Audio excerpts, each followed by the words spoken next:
Water of Life, the best original Grimm tales for kids. Today we have a book named Water of Life, the best original Grimm tales for kids. I think they're so pretty. I hope you guys really enjoy it. I love it. Please give this video a like if you enjoy it, and don't forget to subscribe for more stories. Thank you, reading. So, here we go. Once upon a time there lived a king. Now this king had a life-threatening disease. His 3 sons tried to find a cure, but they failed.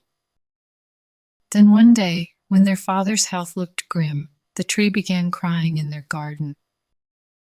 There, a dwarf comes to them and asks what was the matter. They tell the dwarf about their father. Now the dwarf knew that the disease could be cured. There is something that might help your father. So he told them about the water of life. If your father drinks it, his health will return. But it is difficult to find. So the eldest went to his father and asked for his permission to leave.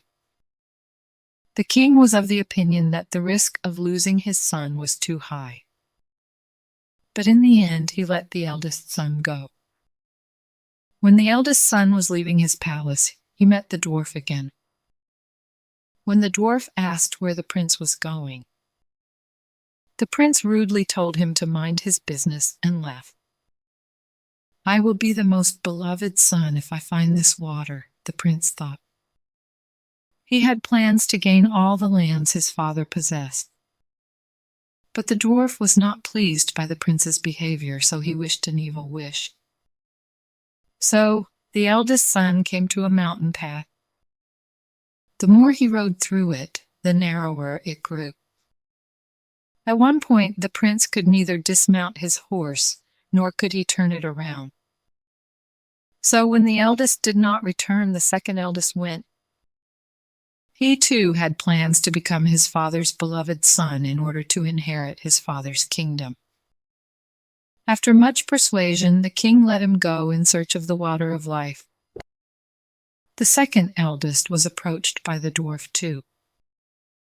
And just as his brother, he gave a rude reply and left. And because of that, he too met the same fate in the end. Soon, it was the youngest son's turn. The king gave his consent to his youngest son after much persuasion. And the youngest son left in a hurry. The dwarf met with him too. "Where do you ride so hastily, young prince?" The youngest son told the dwarf about his father's condition, and that was searching for the water of life. The dwarf asked him if he knew where to find it. "I'm not afraid," the youngest son said. The dwarf was happy with the humbleness of the young prince, so he told the prince where to find the water. It flowed from a fountain of an enchanted castle. But you cannot enter without an iron rod and 2 loaves of bread. With the rod, you knock thrice at door, and the castle door will open for you. Inside you'll find 2 lions with open jaws. Put the loaves there, the dwarf instructed. The youngest son thanked the dwarf and rode towards the enchanted castle. The youngest son entered the castle without any hurdles and found a princess. She was sleeping. He took her rings and a sword from the table, along with some bread.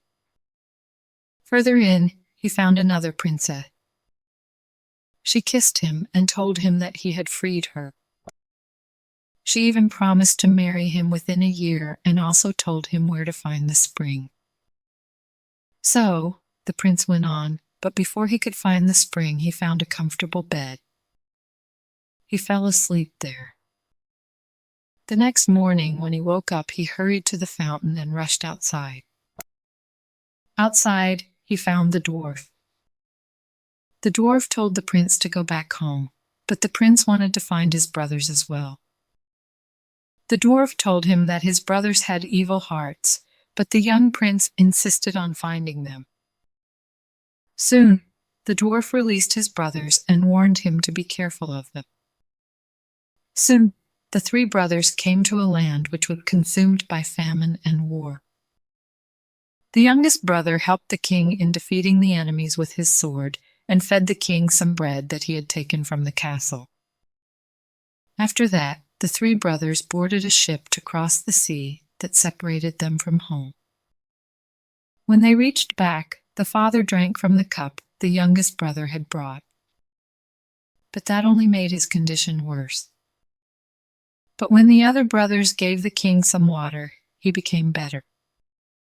The other brothers had switched the water in a fit of jealousy. They mocked the younger brother. His father thought that the youngest brother had been trying to kill him, sends a huntsman to kill the youngest prince. But the huntsman swaps his clothes with the youngest brother and lets the prince escape. Now, the treasure from the kingdoms arrives that the youngest prince had helped them save. The king becomes burdened by guilt. Upon seeing this, the huntsman tells him everything. Soon after, the princess who had promised to marry the youngest prince constructs a road of gold to the castle. The other two princes go, pretending to be the ones who freed her, rode alongside the road. When they reached the gate, the servants did not let them in. They thought they would dirty it. The youngest brother did not even notice the road and was admitted in the castle when he rode on the road.